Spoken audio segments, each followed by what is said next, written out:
Welcome to my channel, and tonight we're going to be looking at Fear Collection, a collection of short horror stories that will make your skin crawl.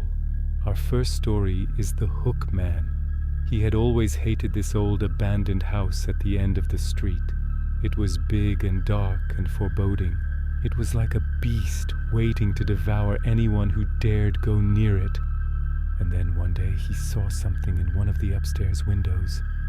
It was a silhouette of a man hanging from what looked like a meat hook.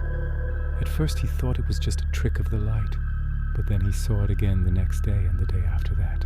Then he decided he was going to find out what was going on. So one night he crept up to the house and peered through the window. What he saw made him run away as fast as he could.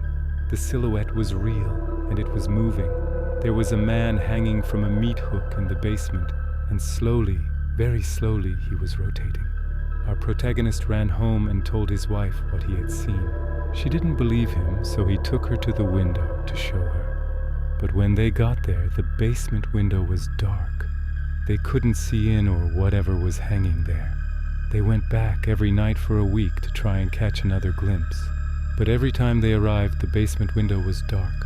Then one night they were sitting at home watching TV when they heard a knock at the door. He told his wife to hide in the bedroom with the lights off while he went to investigate. When he opened the door, no one was there. But then he felt something brush against his leg.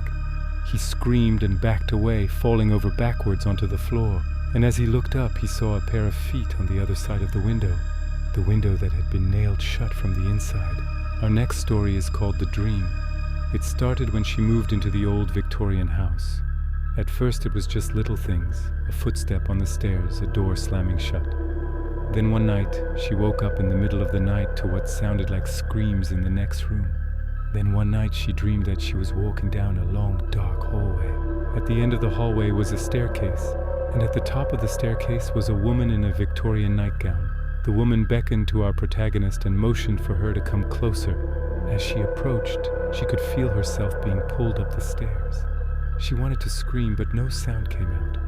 Then she woke up. The next morning she told her husband about the dream. He just laughed and told her to stop letting her imagination run wild. That night she dreamed again. This time she was at the top of the stairs, and the woman in the nightgown was standing in front of her. She could feel the woman's hot breath on her neck as she leaned closer and closer. Then she woke up. From then on, she dreamed of the woman in the nightgown every single night. One night she dreamed that the woman reached out and touched her shoulder. Then she woke up and turned to her side to find her husband's side of the bed empty. She got up and walked to the window.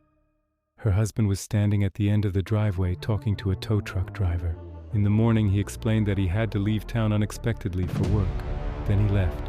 She watched him go and screamed. He didn't even turn around to see what was wrong. He just kept driving. She never saw him again. Our next story is Doll Parts. He loved those old creepy dolls that you can find in antique stores. Their blank eyes and frozen smiles always fascinated him. So when he found a website that sold antique doll parts, he went crazy.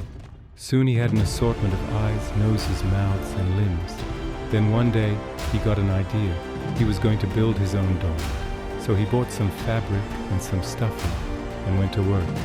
When he was done, he had created a beautiful doll. He dressed her in a Victorian nightgown and placed her on his desk. Every day he would sit and stare at her, mesmerized by his creation. Then one night, he dreamed that the doll was alive. She was standing on his desk, reaching out to him with her button eyes glowing red. Then he woke up. He told his friends about the dream, but they just laughed and told him to get over it. Then one night he dreamed again. He could feel the doll's cold fingers digging into his flesh and her lifeless eyes boring into his soul. Then he woke up and screamed. His friends came over to check on him and found his doll lying on the floor with a pair of scissors sticking out of her chest. Thank you for watching. If you enjoyed this content, please like and share. And if you want to see more, click the link in the description for more content.